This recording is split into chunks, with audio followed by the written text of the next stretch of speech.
మీరు సంపాదించిన మనీని హ్యాపీ మనీగా మార్చుకోవాలనుకుంటే విజువలైజేషన్ 2.0కి జాయిన్ అవ్వండి.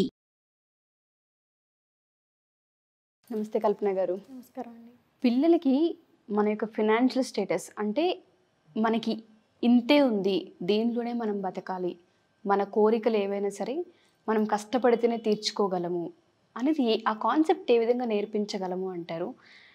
పర్సనల్గా మీకు ఎక్స్పీరియన్స్ ఉంది, మీరు కొన్ని సిచ్యుయేషన్స్ ఫేస్ చేశారు, మీ అనుభవం నుంచి మీరు కొంత నేర్చుకున్నారు కాబట్టి పిల్లల్ని ఏ విధంగా గైడ్ చేయొచ్చు అంటాం. ఫినాన్షియల్ మ్యాటర్కి సంబంధించి ప్రతి ఒక్కరు ఇవాళ రేపు పిల్లలకి తెలియజేయాల్సిన అవసరం చాలా ఉంది. ఒకసారి దాని గురించి. ఇక్కడ పిల్లలకి ఫినాన్షియల్ అంటున్నారు కాబట్టి కొంచెం బేసిక్గా చెప్పాలి మనం అని అంటే, చిన్న పిల్లలకి అంటే మన పిల్లలకి మన ఇంట్లో మన పరిస్థితి ఏంటి అనేది చెప్పడం బేసిక్గా స్టార్ట్ చేయాలి. ముఖ్యంగా మీరు అన్నట్టు ఫినాన్షియల్ సిచ్యువేషన్ అంటే మన స్థితి ఏంటి, మన పరిస్థితి, మన స్తోమత ఏంటి, ఒక వస్తువు కొనాలంటే మనం దానికి ఎంతవరకు పెట్టగలుగుతాము అనేది చెప్పడం అనేది ప్రతి ఒక్క పేరెంట్ బాధ్యత. ఇప్పుడు అలా చెప్పాలంటే మనకెవరైనా చెప్పారా, మాకెవరైనా చెప్పారా అని అనొచ్చు. ఇప్పుడు 20-30 years బ్యాక్ చూసుకుంటే మన జనరేషన్లోనే చూసుకోవచ్చు. మనము మన పేరెంట్స్ని చూస్తూ పెరిగాము. ప్రొద్దున్నే లేచి కూలి పనులకు వెళ్ళడము, పొలాల పనులకు వెళ్ళడము, ఉద్యోగాలకు వెళ్ళడము, ఏ రాత్రికో రావడము, వాళ్ళు కష్టపడేది మనం కళ్ళతో చూసి పెరిగాము. ఆ కష్టం విలువ ఏంటనేది మనకు తెలిసింది. అంటే వాళ్ళు ఎంత ఖర్చు పెడుతున్నారు, మనల్ని ఎలా చదివిపిస్తున్నారు, ఆ సేవింగ్స్ ఎలా చేస్తున్నారు అనేది మనకు కనిపించింది. ఎగ్జాక్ట్లీ. కానీ ఇప్పుడు ప్రజెంట్ జనరేషన్ తీసుకుంటే ఇప్పుడు ప్రతి పేరెంట్ కష్టపడేది పిల్లల కోసమే. కాకపోతే ఆ కష్టం విలువ తెలియనివ్వట్లేదు. మా పిల్లలను ఎలాంటి కష్టం లేకుండా పెంచుతున్నామండి మేము, వాళ్ళు ఏది అడిగినా వాళ్ళు ఇస్తున్నాము, ఎక్కడికి తీసుకెళ్ళామంటే అక్కడికి తీసుకెళ్తున్నాము అనేది అంటున్నారు కదా. అంటే అలా తీసుకెళ్ళడము ఇప్పుడు ఆ చిన్న చిన్న విషయాలకి బాగానే ఉండొచ్చు. మనం చేసే కొన్ని పనులు, ఆ చిన్న చిన్న విషయాలు వాళ్ళు అడిగింది ఇవ్వడం, కానీ వాళ్ళ దాంట్లో ఏదో హ్యాపీనెస్ కోసము మనం ఇవ్వచ్చు. కానీ అలా చేస్తుండడం వల్ల మన దగ్గర నుంచి పిల్లలకి ఎక్స్పెక్టేషన్స్ పెరుగుతాయి. అంటే ఏది అడిగినా ఇస్తున్నారు అనేది వాళ్ళ మైండ్లో సెట్ అయిపోతుంది. అది ఇప్పుడు బాగానే ఉండొచ్చు. ఓ టీనేజ్ వయసు వచ్చాక వాళ్ళు ఏది అడిగినా మనం ఇచ్చే స్తోమతలో ఉండలేమేమో. అప్పుడు మనం ఇవ్వకపోతే మనని బ్లేమ్ చేస్తారు. మనం ఏమంటాం, మా పిల్లలు మేము చెప్పినట్టు మా మాట వినట్లేదేంటి అని అంటాం. ఇక్కడ ఒక క్వశ్చన్, వినట్లేదు అని అంటే అసలు మనం ఏం చెప్పాం వాళ్ళకి? ఎవరి నుంచి నేర్చుకున్నారు? అడగడం కానీ ఖర్చు పెట్టడం కానీ మనం ఏం చెప్పామని వాళ్ళకి? మన మాట వినరు. అప్పుడు వాళ్ళు ఏం చేస్తారు, ఏ వేలో, ఆల్రెడీ మెచ్యూరిటీ ఏజ్ వచ్చేస్తుంది వాళ్ళకి, ఏ వేలో ఈజీగా దొరుకుతుందో ఆ వేని వెతుక్కుంటారు. అంటే మేబీ చెడు అలవాట్లకి అలవాటు పడవచ్చు. మేబీ అదేదో మనం బేసిక్గా చిన్నప్పటి నుంచే మన ఇంట్లో మనం ఇంత కష్టపడుతున్నాం అంటే మనకి ఇన్కమ్ ఇంత వస్తుంది, ఆదాయం ఇంత వస్తుంది, దాంట్లో మనం ఇంత ఖర్చు పెడుతున్నాము, ఇంత సేవింగ్ చేస్తున్నాము, మీ స్కూల్ ఫీజు ఇయర్ ఇంత కట్టామని చెప్పలేమా? ఇప్పుడు ఆల్మోస్ట్ ఒక 3 to 4-5 years వచ్చే పిల్లలకి ప్రతి ఒక్కటి అర్థమైపోతుంది. మనం ఏం చేస్తే వాళ్ళు అర్థం చేసుకోగలరు. ఆ అడ్వాన్స్డ్ ఉన్నారు ఆ పిల్లలు ఇప్పుడు ప్రజెంట్ జనరేషన్లో. ఫాదర్ ఎంత కష్టపడుతున్నాడు, మదర్ ఎంత కష్టపడుతుంది, మీ నెక్స్ట్ ఇయర్ ఫీజుకి మేము ఈ ఇయర్ నుంచే సేవింగ్ చేస్తున్నాము అని చెప్పలేమా? చెప్పొచ్చు. అంటే వాళ్ళని ఏదో డిస్కరేజ్ చేయడము లేకపోతే బాధ పెట్టడము, అలా కూర్చుండి చెప్పడము అనేది కాదు మనది ఇక్కడ, మన ఒపీనియన్ అనేది. కానీ చెప్పాలి వాళ్ళకి. అండ్ మన బేసిక్స్ అనేవి కూడా చెప్పడం చాలా ఇంపార్టెంట్. మా పేరెంట్స్ ఎలా కష్టపడ్డారు, మా తాత వాళ్ళు అలా కష్టపడితేనే మనం ఈ సిచ్యువేషన్లో ఉన్నాము, వాళ్ళు వృధా ఖర్చు చేయలేదు, వాళ్ళు సేవింగ్ చేశారు, దాన్ని బట్టే మనం ఇలా ఉన్నాము, ఇలానే నడుచుకుందాము అనేవి బేసిక్ రూట్స్ చెప్తూ ఉన్నామనుకోండి, వాళ్ళు పాటిస్తూ వాళ్ళు అట్లనే కంటిన్యూగా పెరుగుతుంటే వాళ్ళ భవిష్యత్తు చాలా బాగుంటుంది. ఇఫ్ ఇన్ కేస్ మీరు అన్నట్టుగా చాలామంది పిల్లలకి ఈ మధ్య కాలంలో ఈ జనరేషన్లో మనం ఎక్కువగా చూసేది ఏంటంటే, వాళ్ళు అడిగిందల్లా ఇస్తూ ఉన్నాం, మంచి ఎడ్యుకేషన్ ఇచ్చాం, మంచి ప్లేసెస్కి తీసుకెళ్తున్నాం, వాళ్ళ కంఫర్ట్ జోన్లో ఉంచామనే మాట్లాడుతూ ఉంటాం.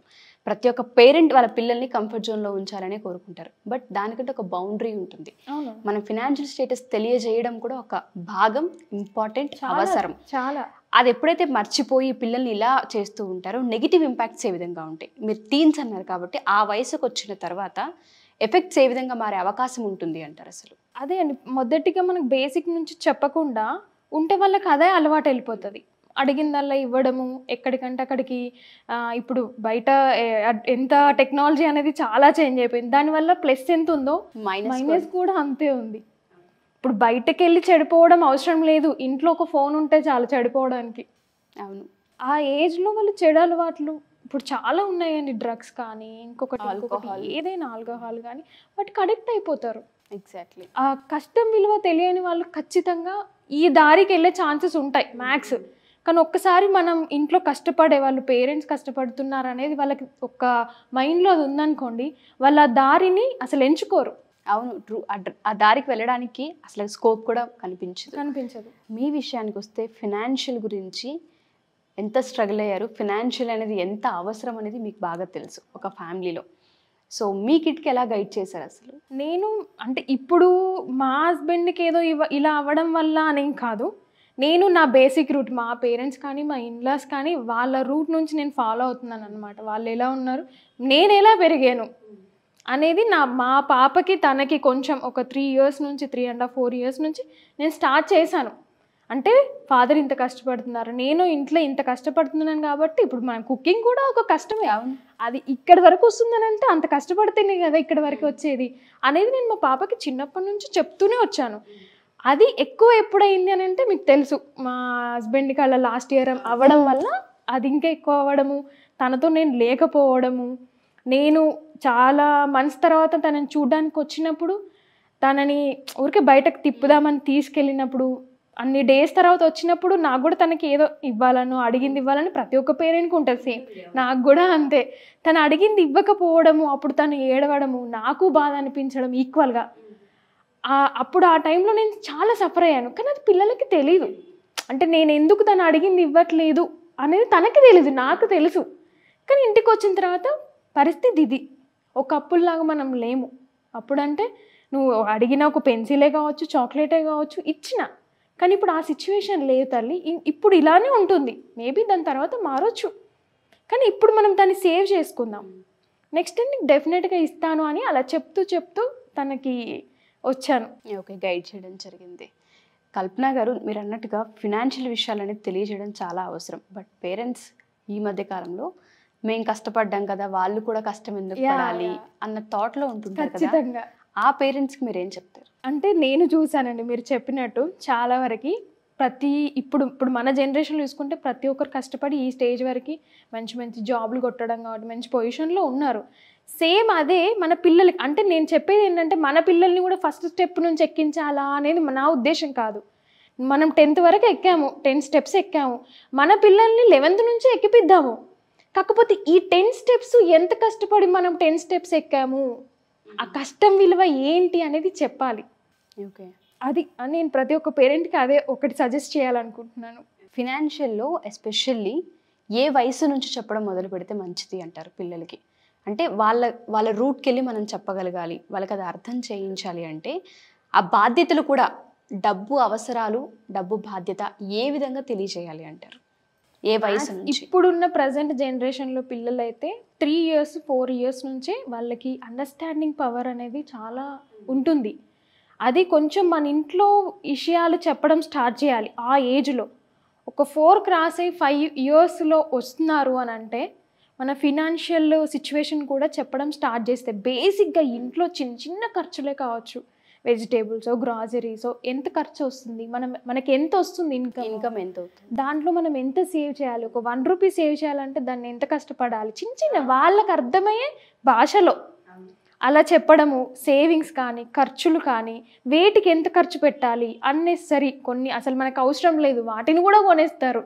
అది అవసరం లేదు, అవసరం ఉన్నదానికి కొనాలి అనేవి చిన్న బేసిక్స్ అనేవి ఒక 4 years 5 years నుంచి పిల్లలకి చెప్పడం స్టార్ట్ అయ్యి, అలానే మనకు అర్థమైపోతుంది వాళ్ళ అండర్స్టాండింగ్ ఎంత ఉంది. ఇప్పుడు బయటకు వెళ్ళినప్పుడు వాళ్ళు అడగడంలో కూడా మార్పు అనేది వచ్చేస్తుంది, కనిపిస్తుంది. అవును, ఈజీగా తెలిసిపోతుంది. మన పేరెంట్ ఖచ్చితంగా అర్థమైపోతుంది. దాన్ని బట్టి మనం పెంచుతూ ఉండాలి. వాళ్ళ లెవెల్, ఒక మెచ్యూరిటీ లెవెల్ వచ్చినాక వాళ్ళే మనకు చెప్తారు. Exactly, true. అప్పటి వరకు మనం పట్టుకోగలిగితే చాలు. అప్పటి వరకు అది అవసరం లేదు మమ్మ, ఇదే అవసరం నాకు అని వాళ్ళే మనకు రివర్స్ చెప్తారు ఒక మెచ్యూరిటీ లెవెల్ వచ్చాక. అప్పటి వరకు మనము కొన్ని బేసిక్స్ అనేవి చెప్పుకుంటూ వెళ్తే ఆటోమేటిక్గా అర్థమైపోతుంది వాళ్ళకి. థ్యాంక్ యూ సో మచ్ అండి. ఎందుకంటే ఇవాళ రేపు చాలామంది పిల్లల్లో మనం ఎక్కువ చూసేది ఏంటంటే, పేరెంట్స్ని మేము ఇది అడిగాము, మా పేరెంట్స్ ఇవ్వలేదు కాబట్టి సూసైడ్ చేసుకున్నాం. చాలా చూస్తూ ఉన్నాము. మన స్టేటస్ ఏంటి, మన తాహత ఏంటి అనేది మనం ఎప్పుడైతే చెప్పుకోకపోతూ ఉంటామో ఆ ఇంపాక్ట్ పిల్లలు తెలియకుండా చాలా బ్యాడ్గా కూడా పడుతూ ఉంటుంది. చాలా అవసరం, పిల్లలకు చెప్పాల్సిన అవసరం చాలా ఎక్కువగా ఉంది. సో ఈ కంటెంట్ మీరు షేర్ చేయడం అనేది చాలామంది పేరెంట్స్కి, పిల్లలకి కూడా అవసరం. థ్యాంక్ యూ అండి, thank you so much. Suman టీవీలో మీ పర్సనల్ అండ్ బిజినెస్ ప్రమోషన్స్ కోసం కింది నెంబర్కి కాంటాక్ట్ చేయండి.